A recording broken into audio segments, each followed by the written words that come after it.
This is absolutely stunning where you live as it is here in Arizona. It's September the 25th, 2021, and it is absolutely paradise here. It's 81 degrees, sunny, beautiful, beautiful skies, beautiful everything here in the deserts.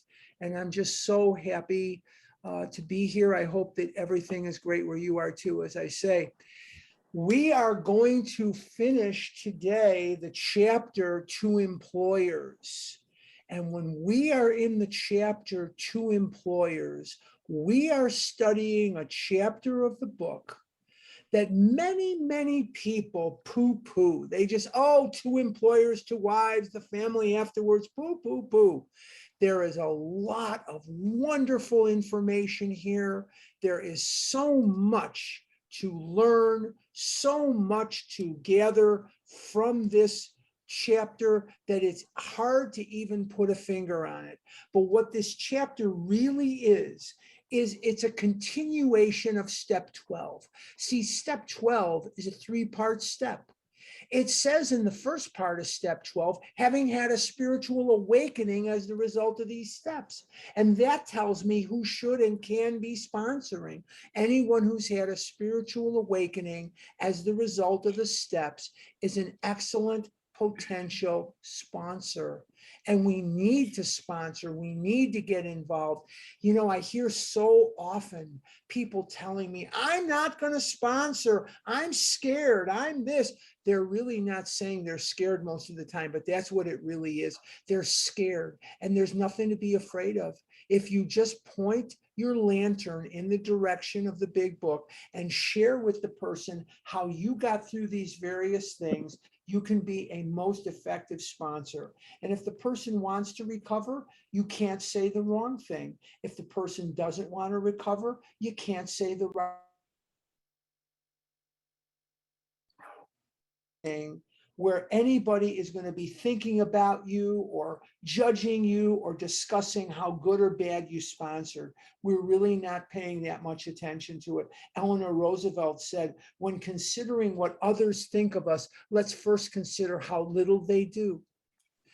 The second part of it is having had a spiritual awakening as a result of these steps. The second part of it is we tried to carry this message to compulsive overeaters, not our message, not some message, not the message of some other thing, but the message of the big book is the most important thing. And then it says, and to practice these principles in all of our affairs. Now, what are some of our affairs? Well, after working with others, which is step 12, what else do we have? To wives. So if we have a spouse or people very close to us, that's part of the affairs. And then we have the family afterwards. So we have the people that are very close to us too, but they're not quite the spouse. They're not quite the best friend. They're not quite the partner, but we affect them and they affect us as well. And then we have two employers. And what we have to know is the easier place to do this is in the meeting. Easiest place to do it is in the meetings. And then the second easier place to do it is in the workplace. And then the hardest place to do it is in the home. But in the workplace, emotions are going to come up about money and office politics and who got the promotion and who didn't get the promotion and who's going to get the corner office and who's not going to get the corner office and who's going to have to do this and who's not going to have to do that. So we have a lot of things going on in the workplace that can send us into step 10s like nothing else can, because it rattles our cage on the basic instincts of life. And the basic instincts of life are the social instinct, the security instinct, money, and then the sex instinct. A lot of things going on in the workplace. And so this chapter to employers, although it's not as apropos in some areas as it was back in the 1930s, there's still an enormous amount of truth and it has an enormous amount of very, very valuable knowledge when it comes to our lives. Very, very important. Okay, that said, let's go to page 148. And it says, we think this method of approach, and I'll give you a second to get there. 148, we think this method of approach. So before we get there, let's remember that when we talk about the chapter 2 employers, what I'm reminded of are two basic concepts: loss and denial. Loss of money, loss of time, loss of dreams, loss of opportunities.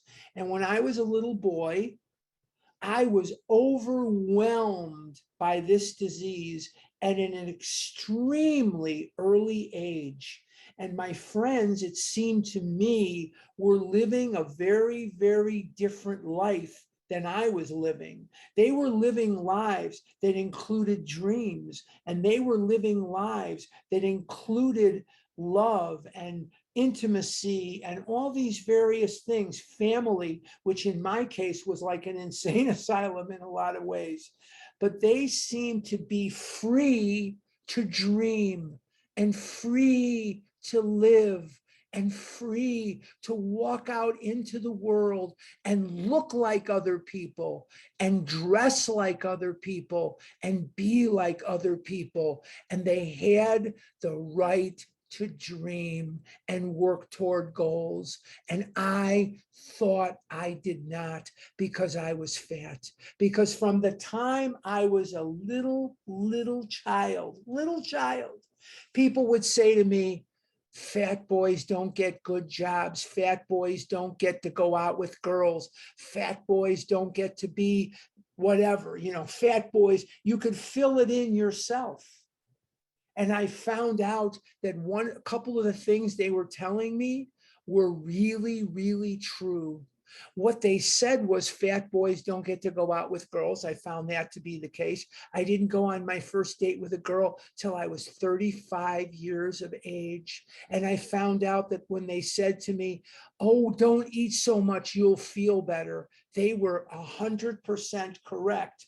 When I don't eat so much, I feel anger better, I feel fear better, I feel my own inadequacies better, I feel jealousy better, I feel anger better. And as those feelings would burst to the surface inside of me, like a Roman candle on the 4th of July, the only solution that I knew was to eat.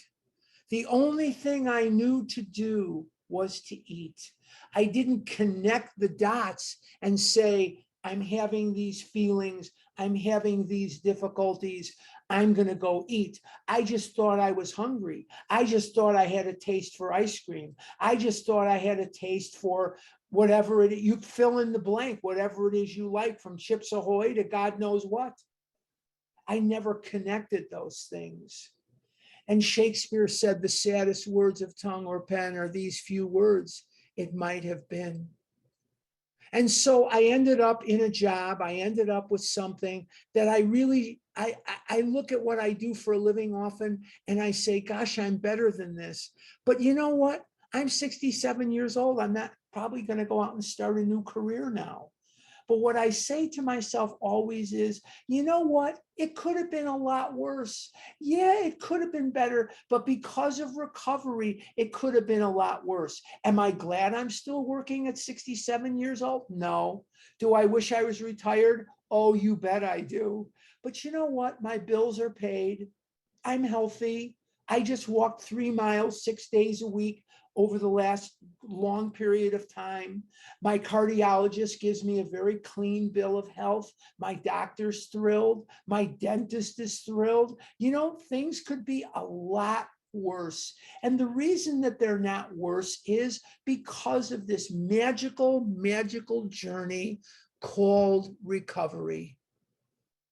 And it's a magical, magical journey. And it's something to behold.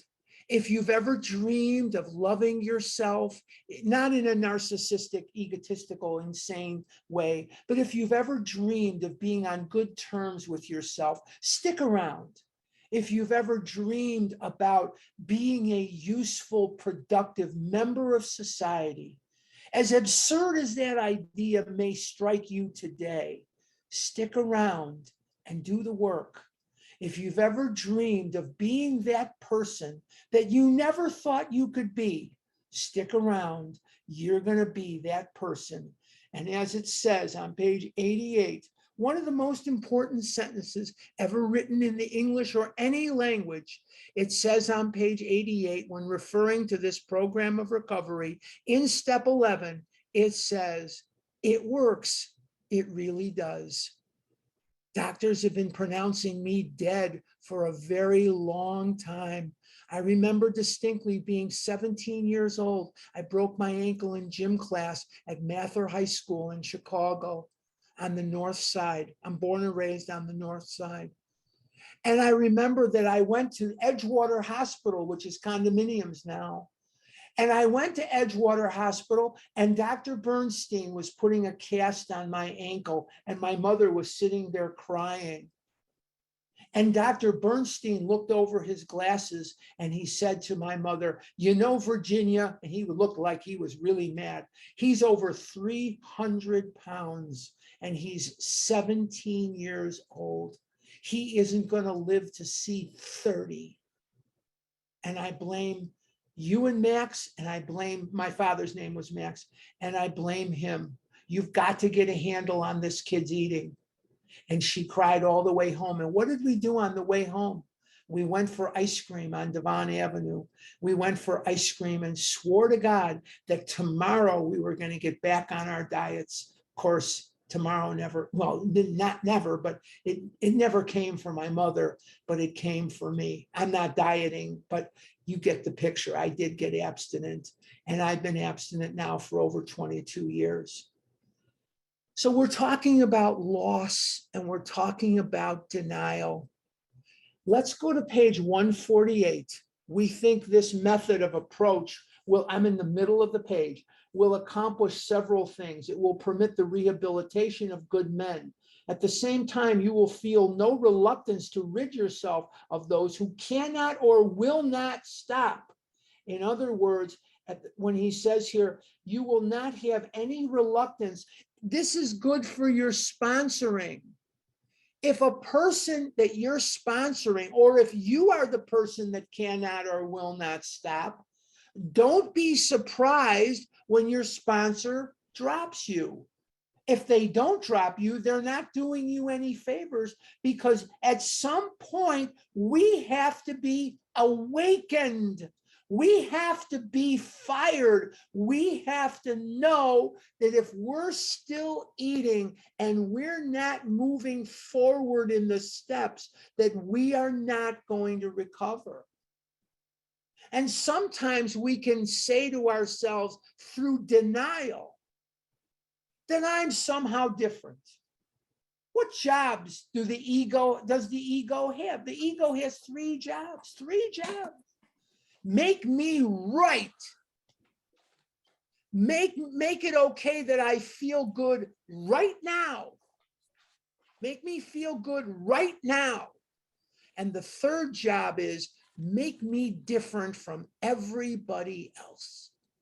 That's the job of the ego. Clancy Imislund is one of my favorite speakers in AA. Unfortunately, he's gone now. He died last summer.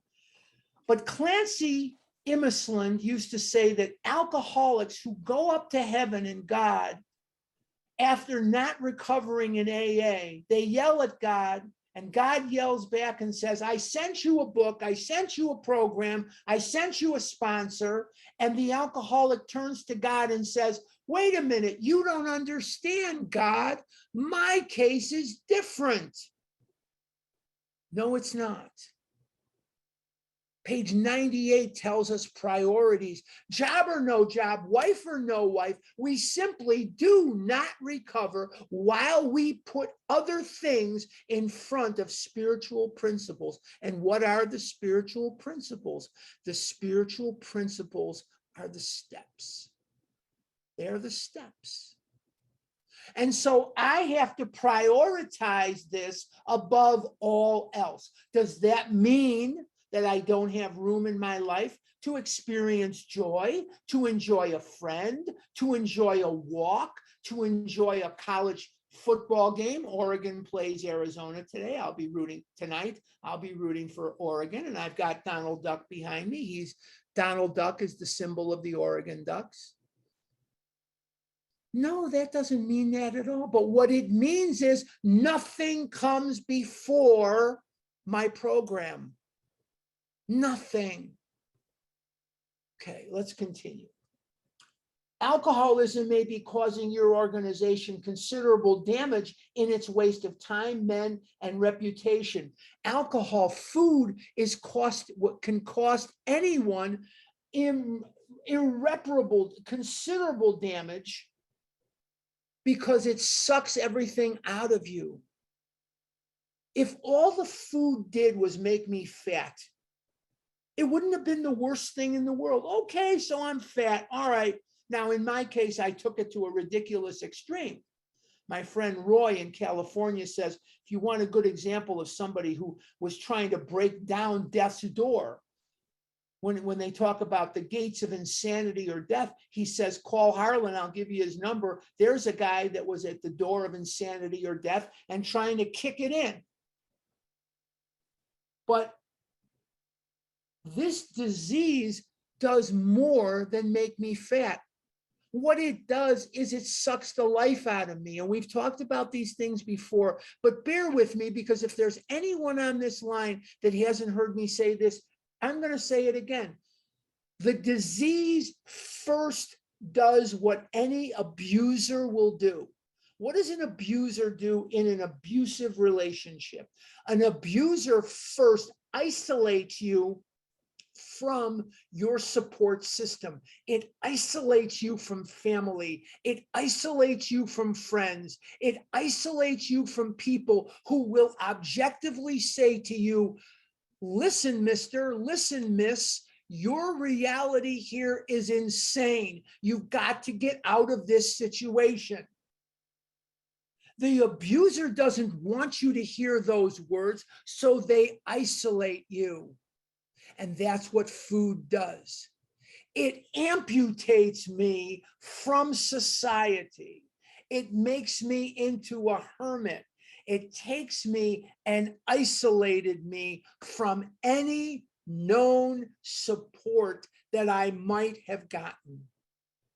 What else does it do? Well, I need 10 years to tell you, but let's just look at some of the more obvious things. It eradicates self-esteem. Because how can I look at myself and like myself when I know I've lied to myself on 1,000 different occasions and said I wasn't going to eat so-and-so, but there it was in my mouth? It causes extreme self-loathing. It destroys dreams. It destroys not only the sufferer, but the people closest to the sufferer. And what it's talking about here in two employers is also a reinforcement of that. If you are a suffering compulsive overeater, an alcoholic, a drug addict, if you're a gambler, if you are a whatever it is, you are a love addict, a sex addict, a codependent, you affected more than just yourself. You affected the people around you, and you sucked life out of them too. Not you personally, but your disease. Your disease. And it broke you off from any faith. How could you have faith in a God that let you suffer like that? Getting in a car for the morbidly obese is Herculean. Getting out of a car, getting off the toilet, getting out of a chair, getting off a sofa, getting out of bed, dressing. No clothes fit, no clothes make us look good. We're living in a world where appearance matters, and we just can't seem to look good in our own eyes. Where catching a glimpse of ourselves is revolting. Be it in a mirror, be it in a storefront, be it wherever, catching a glimpse of ourselves is revolting. No munificent person, no loving person would make us live this way. And yet there we were at the hands of a disease that we couldn't see and we couldn't touch, we didn't ask for. We couldn't cure it, we didn't cause it, and we cannot cure it.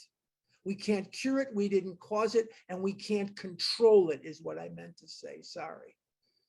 We have a disease that only a spiritual awakening will remedy.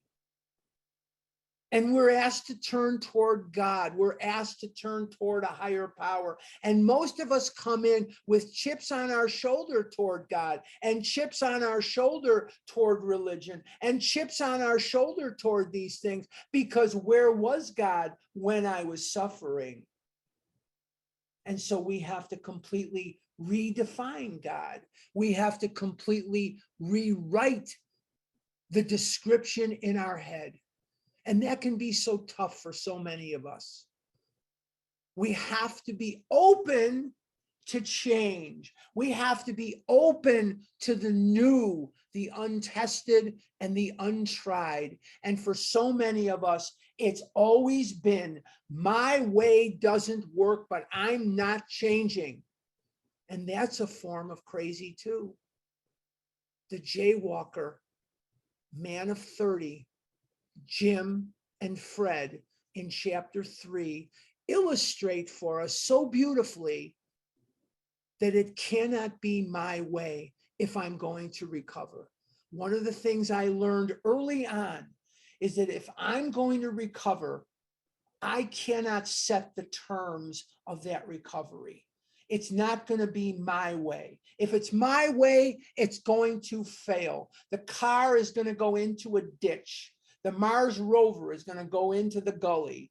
Something is going to go wrong if I do things my way. And I've got a 67-year backlog of negative results and dreadful experiences and embarrassments and life-threatening obesity to teach me. And yet, in the face of all this, I am still going to want to do it my way.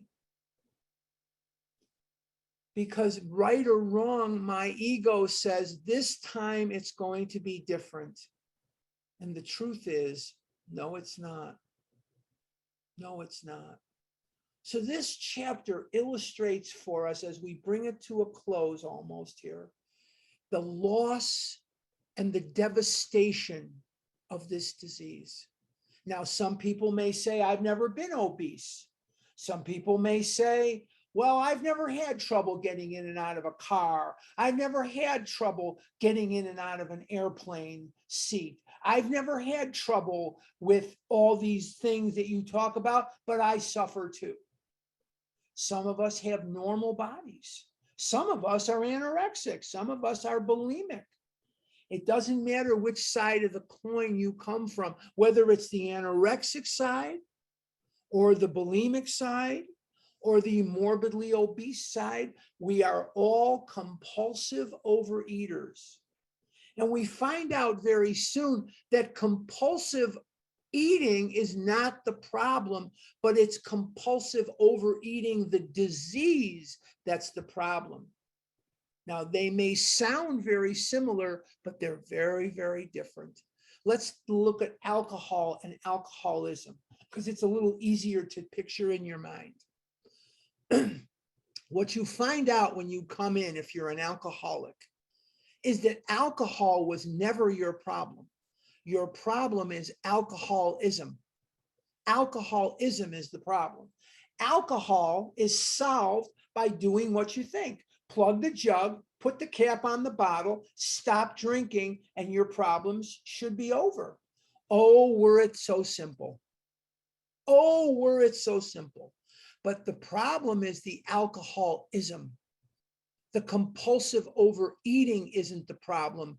It's having a disease called compulsive. I am a compulsive overeater. Now, I know I'm going to get some of this in questions and answers, but I'm trying to separate the disease from the substance. Food is not the issue here. Yes, it has to be put down. Yes, in the first half of the first step, we identify the problems, we identify the allergic reactions. We will continue to revisit these as we age, but we find out soon enough that food was not the problem, that it was the solution to the problem. The problem were the character defects as they manifest into resentment and fear and jealousy and procrastination and all these other various workaholism, whatever that may be. I hope I'm making myself clear. So let's continue, because we need to look at loss and the devastation of the disease, not just to others or not just to ourselves, but to others around us as well. Very, very important. Let's continue. We think we are sensible when we urge that you stop this waste and give your worthwhile man a chance. Well, you may not have a worthwhile man to give a chance to, but you have a worthwhile life. So whether you are male, female, black, white, green, yellow, polka dot, Jew, Gentile, Protestant, Catholic, Mormon, or whatever you may be, Muslim, whatever it is you may be, this is it. This is not a dress rehearsal. This is it. This is life. Give God a chance. Give yourself a chance. Many, many times I've said in here that when I was young, my father knew a lot of people that came out of the concentration and DP camps. If you don't know what a DP camp is, I'll explain it. A DP camp is a displaced persons camp. And there were many marriages and children that were born in there. And, you know, it was very, very quick. You know, you came out, you lost your family. She came out, she lost her family. Let's make a go of it and let's go. And there were a lot of people that my dad knew that came out of those DP camps and those concentration camps that were in Europe. And they spoke with thick accents, and they had tattoos on their left arm, on the outside of their left arm, that the Nazis had put there to identify them. And they would say to me, not all of them, not all the time, but they would say to me, live until you die. Live until you die. So something has to change if we are going to recover. Something has to change. I get this question all the time. How do I put the food down? You put the food down by putting the food down. Haven't we given enough to this monster of a disease? Haven't we paid enough of a price so far? Do we really want to pay more? Do we really want to suffer more? Because as it says in this paragraph, the price that we've already paid is horrendous. It's horrendous. Why pay more? Let's continue. The other day, an approach was made to the vice president of a large industrial concern. He remarked, I'm mighty glad you fellows got over your drinking, but the policy of this company is not to interfere with the habits of our employees. If a man drinks so much that his job suffers, we fire him. I don't see how you can be of any help to us, for as you see, we don't have any alcoholic problem. The same company spends millions for research every year. Their cost of production is figured to a fine decimal point. They have recreational facilities. There's a company insurance. There's a real interest, both humanitarian and business, in the well-being of employees. But alcoholism, well, they just don't have it. And how many of us have lived in such denial that we look at an ever-growing waistline, or we look at an ever-shrinking waistline, and we look at ourselves and we don't see. Remember in the chapter, The Family Afterwards, we read the words that the alcoholic is living in a world of distortion. We make mountains of molehills and molehills of mountains. We do not see reality. We do not see the world as it is. We see it as we want to see it. And sometimes it's not quite as bad as we think, because we have a tendency often to catastrophize. And we catastrophize all the time, and we do it so well and so much. Often we don't even know we're doing it. Or we have a tendency to live in utter and complete denial. We just don't see what's going on right in front of our faces. Let's continue. I'm on page 149. Perhaps this is a typical attitude. We also have collectively seen a great deal of business life, at least from the alcoholic angle. Had to smile at this gentleman's sincere opinion. He might be shocked if he knew how much alcoholism is costing his organization. If we could see how much our compulsive overeating is costing us, it would be shocking in most cases. A year. That company may harbor many actual or potential alcoholics. We believe that managers of large enterprises often have little idea how prevalent this problem is. Even if you feel your organization has no alcoholic problem, it may pay to take another look down the line. You may make some interesting discoveries. Of course, this chapter refers to alcoholic, sick people, deranged men. What our friend, the vice president, had in mind was the habitual or whoopee drinker. Someday we're going to go to the OA birthday in LA, and somebody's going to throw a whoopee party, as he describes in the other chapter. I don't think I've been to many, many kinds of parties, but I don't think I've ever been to a whoopee party. And I'm not a whoopee drinker or a whoopee eater, so I don't know. As to them, his policy is undoubtedly sound, but he did not distinguish between such people and the alcoholic. And in other parts of the book, it talks about 4 types of drinkers, but only one is the real alcoholic. The rest of them are not alcoholics. It is not to be expected that an alcoholic employee will receive a disproportionate amount of time and attention. He should not be made a favorite. The right kind of man, the kind who recovers, will not want this sort of thing. He will not impose. Far from it. He will work like the devil and thank you to his dying day. Today, I own a little company. There are 2 alcoholic employees who produce as much as 5 normal salesmen. But why not? They have a new attitude and they have been saved from a living death. I have enjoyed every moment spent in getting them straightened out. And these alcoholic employees, and the name of the company was Honor Dealers. And he was out to put DuPont out of business. They were selling automobile polish. And the employees were Jimmy Burwell and Bill Wilson.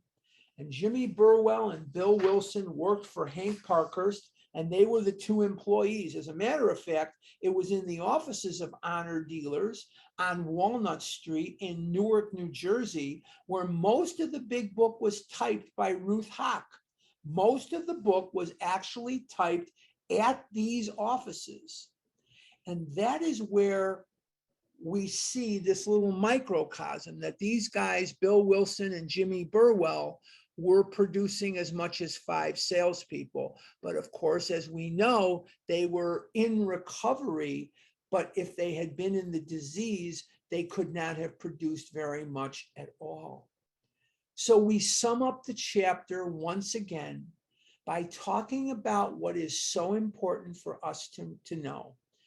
That the loss of this disease, the denial of this disease, and the cost is just out of this world. That we have minds that often shut off to the reality of the situation. That we have brains and egos that keep us from the truth so much of the time. That our egos will not allow us to see what it is that we need to see. You know, if you've ever seen a monkey in a zoo, unless that monkey was born in the zoo, which some are, they're born in the zoo, that happens. But if they were taken from their native land, be it South America, be it Central America, be it Africa, wherever that monkey may have come from, how do they catch a monkey? I'll tell you how they do it. What they do is they take jars of food with thin necks where the monkey can stuff his hand in, and once he grabs the food, he cannot pull his hand out. So they wait, and the monkey puts his hand in the jar, grabs the food, and they just walk up to the monkey and throw a net over him, and they've got him. If the monkey had only let go, he'd be a free monkey today. But it is that reluctance to let go of the food, that reluctance to let go of the old, the reluctance to let go of what does not work, that keeps us in the dungeon of this disease. The cold, dark, ominous, miserable dungeon of this disease, with vermin running all around the dungeon, with foreboding futures and horrible, nightmarish pasts and painful, horrible present moments. We hang on, and the disease comes and throws a net over us, and the disease has us by our necks. And this is how simple it can be for the disease to catch up to us. We have loss, we have cost, we have denial. We need to be sponsored. We need to be sponsoring when we get to that point. We need to be working the program. We have to know that when we contact other people, I know some of us are so reluctant to make those calls. You know, I don't want to do the 10th step because then I have to call, or I want to write it out and send it out. No, that's not a 10th step. That's not a 10th step. It says we discuss this with someone immediately, not we discuss it with them tomorrow morning. It doesn't say we discuss it with them at night or in the morning. We discuss it with someone immediately. And we're so afraid of those phone calls. We're so afraid of that contact. What are we afraid of? In most cases, what we're afraid of is we're afraid of being told and shown that what we're doing is just not going to work. Because my ego wants me to be right. And my ego tells me that somehow I'm different. You know, I talk to people, and I'm not alone in this world, but I talk to people all the time from various walks of life. Some of them are female, some of them are male, some of them are whatever. Some are wealthy, some are not so wealthy, some are downright destitute. But it doesn't matter. It really, truly does not matter, because the disease is the disease. And it's like the snow in Chicago. It falls on everyone. And this disease does not care who it afflicts. It doesn't care how much it's going to cost you. It doesn't care that you have children or parents or loved ones that count on you. It doesn't care. It'll take you out. It wants you dead, but it will settle for you being miserable, absolutely miserable. Okay. This is a very important chapter.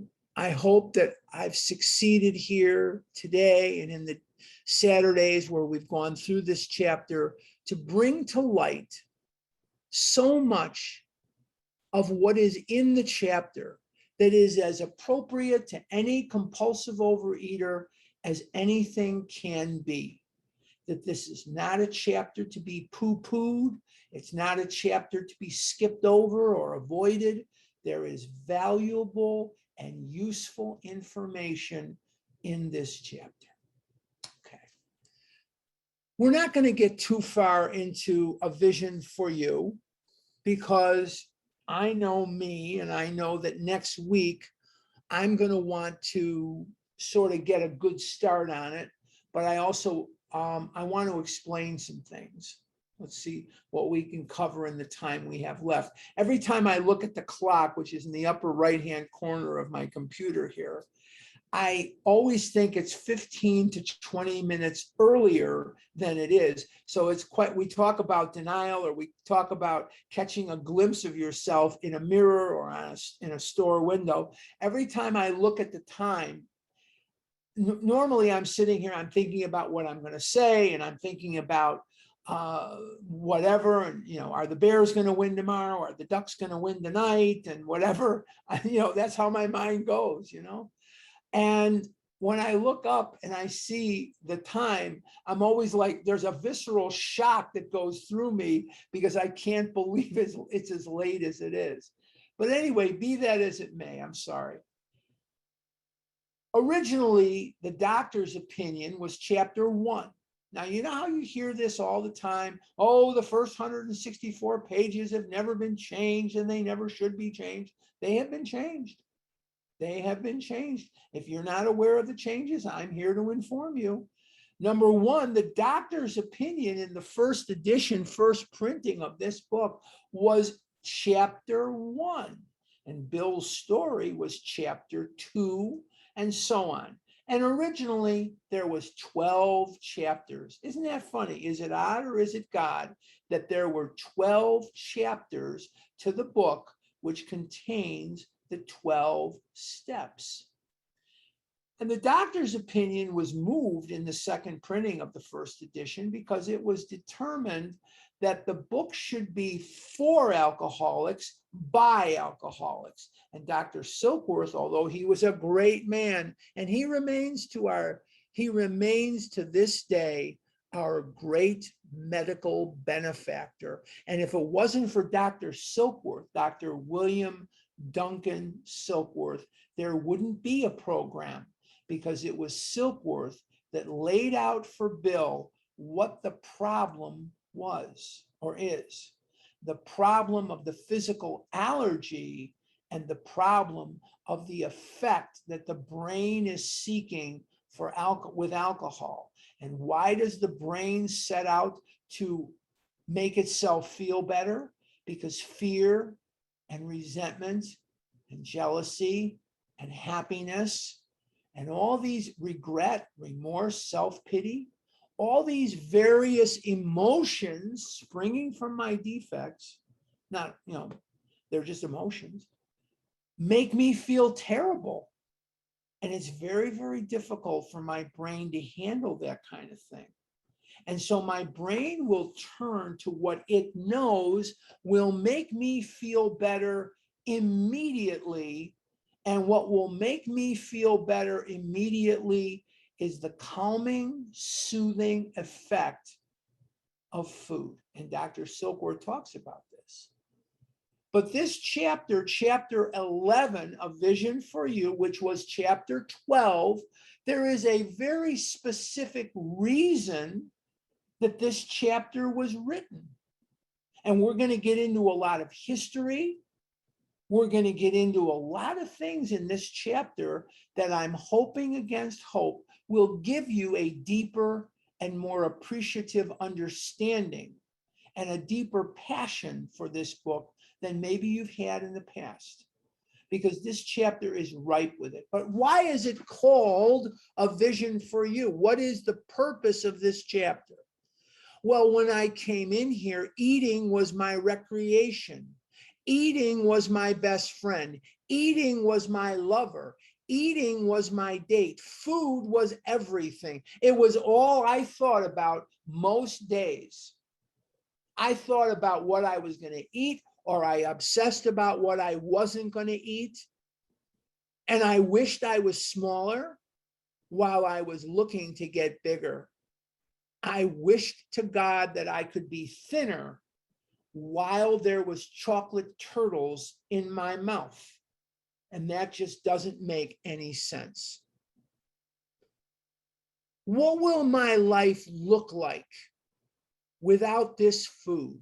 How will I cope with the everyday tedium, boredom of life.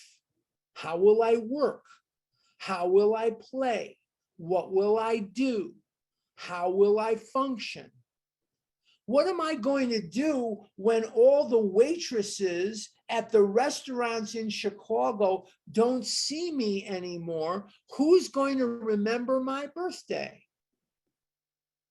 What am I going to do when I don't know on a first name basis the waitresses or the waiters at a particular place?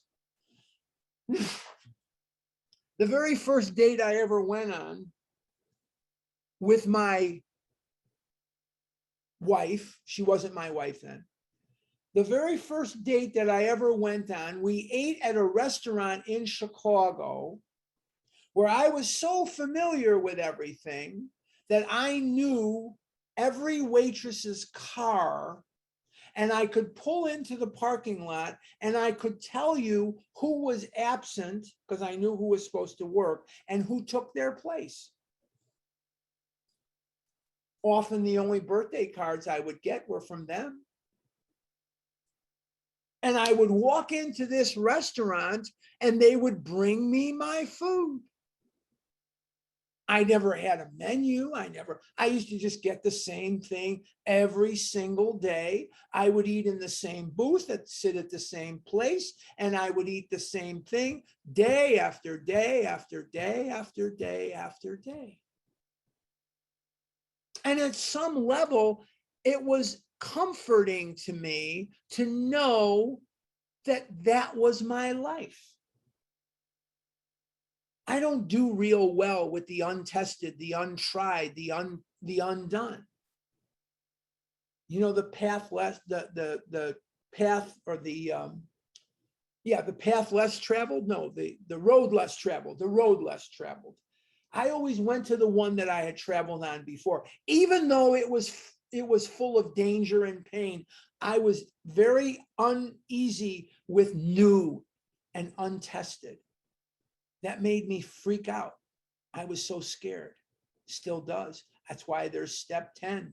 And if there wasn't step 10, I would have jumped out the window a very, very long time ago. Food was everything to me. There are certain street corners in Chicago to this day where when I pull up to that street corner, I'm looking around for the drive-through window to get my fill, even though I don't do that anymore.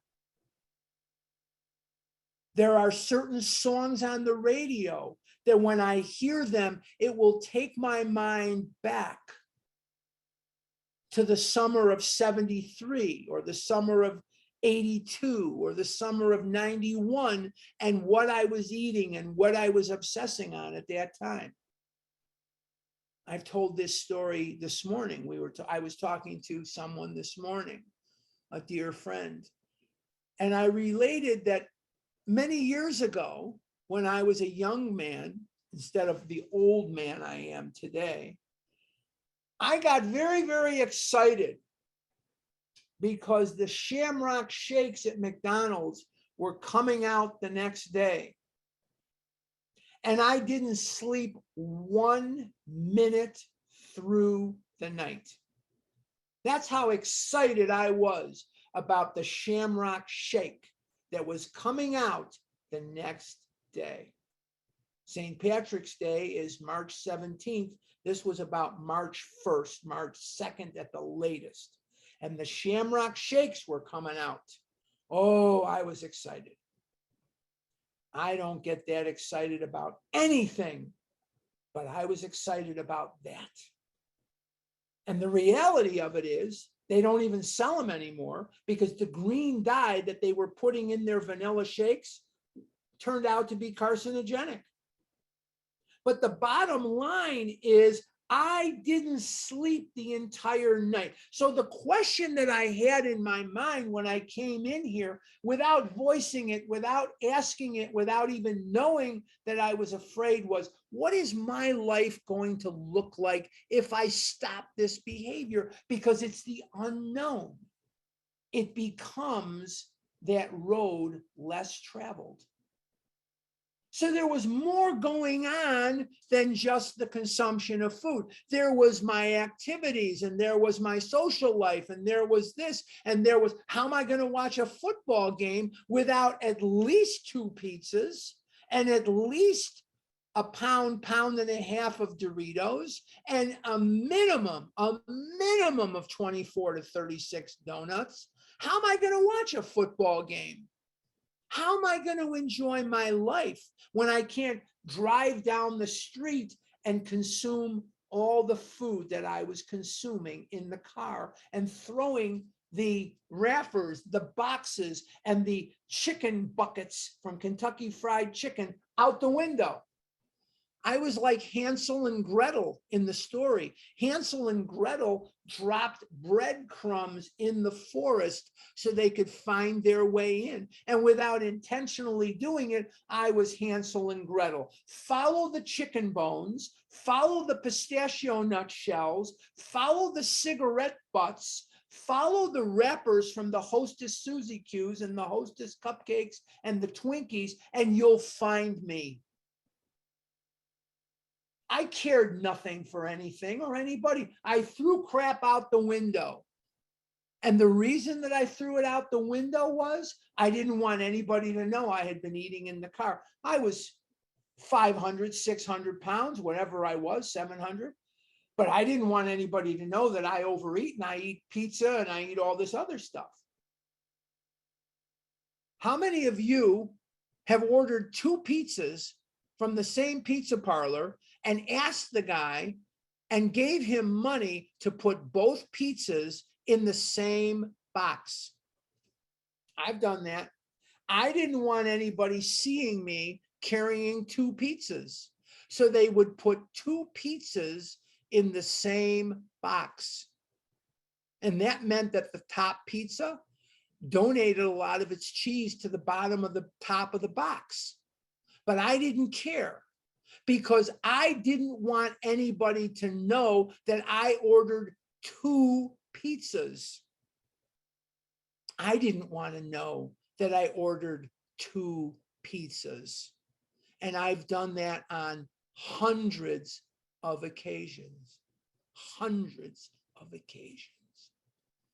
There were places in Chicago that I could order a pizza that just by the sound of my voice, they knew exactly who it was and they knew what to put on the pizza. And they'd say to me, "Do you want both pizzas in the same box?" And I'd say, "Yes." That's sick. That's abhorrent, sick, diseased behavior, and I should be ashamed of myself. But in the middle of it, as it was going down, I felt pride that I was so well known that they were going to put the pizzas in the same box, and that Louis knew, not Roz's dog Louis, but the other guy Louis. Louis knew how I like my pizza and to put 2 pizzas in the same box. I've had pizza delivery men come to my door and say, "This has to be a mistake. A pizza just doesn't cost this much money." And I'd hand them the money and say, "Don't worry about it. It's okay. Don't worry about it. It's all right." And they would leave completely perplexed. Why does this guy have to pay twice as much for his pizza?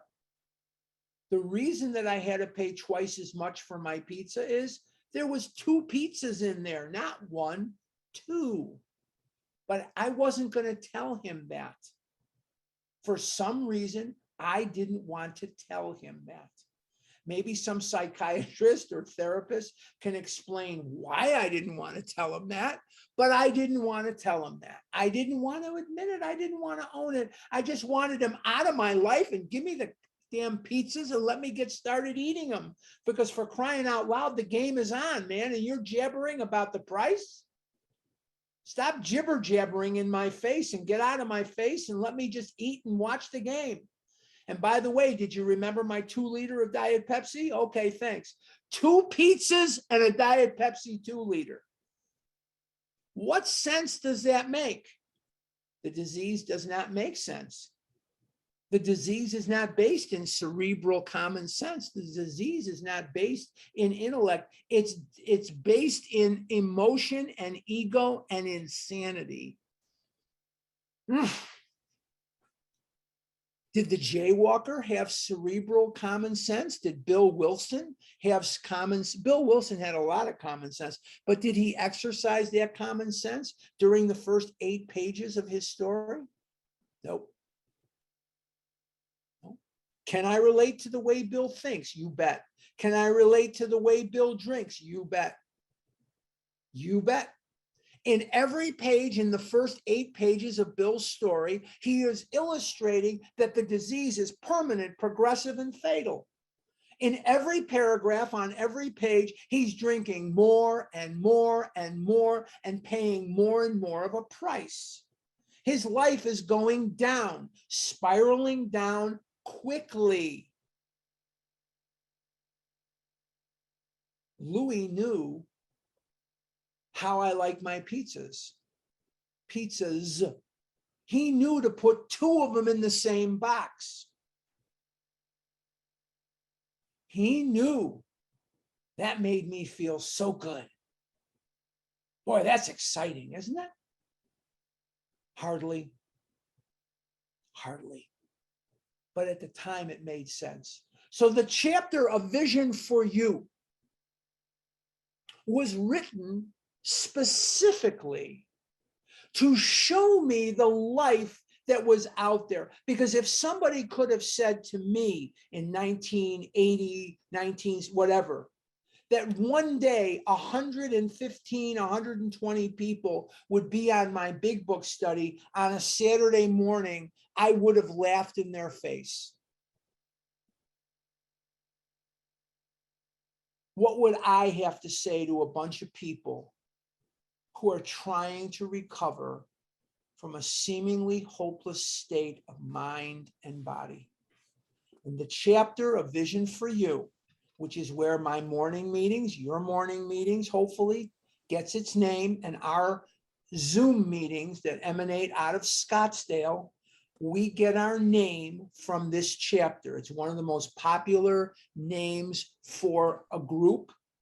This and the New Freedom. I owe my life a lot to the New Freedom group, AA group in Eugene, Oregon, the New Freedom group from Coburg Road. They took me in, they knew my secret, they knew I was not an alcoholic, and they allowed me and encouraged me to come to their meetings and be with them. There was a guy there by the name of Les Downs. I think he's gone now. And he used to do a lot of real intense big book workshops. And I learned a lot from Les Downs. And there was a guy there by the name of David. And there were others there that knew my secret. And they never, ever discouraged me from coming. They encouraged me to come because they knew that I had nowhere else to go. And my life today looks so much better than Louis putting 2 pizzas in 1 box. My life looks so much better than getting a birthday card from a waitress at a restaurant in Chicago that literally is the face of the disease. It's the face of the sickness that I suffered from. I'm so much happier today than I ever was then. I'm so much healthier today than I ever was then. I'm so much better off today than I ever was then. Remember, I told you that these concentration camp people would say to me, live until you die. And for a long time in my life, I felt like live until you die meant that you amass Butterfinger bars and pizzas and chicken and ribs, and you get all this stuff and you eat it because that's living, right? No, it's not. But I never could have resisted the impulse to do that on my own. Never could I have resisted that impulse to do that with my own willpower. Next week, come back, bring a friend. We're going to start the chapter a vision for you. And this is one of the most history-laden chapters and one of the most beautiful chapters ever written. It is just poetry, pure poetry. And we're going to talk about Bill Dotson, and we're going to talk about the Four Horsemen, and we're going to talk about a lot of things next week that I think are going to be very beneficial to anyone that's here. So please try to mark your calendar for next week and be here. And with that, I'm going to turn it over to Sue or Nancy, or I don't know who else. I don't think Maria's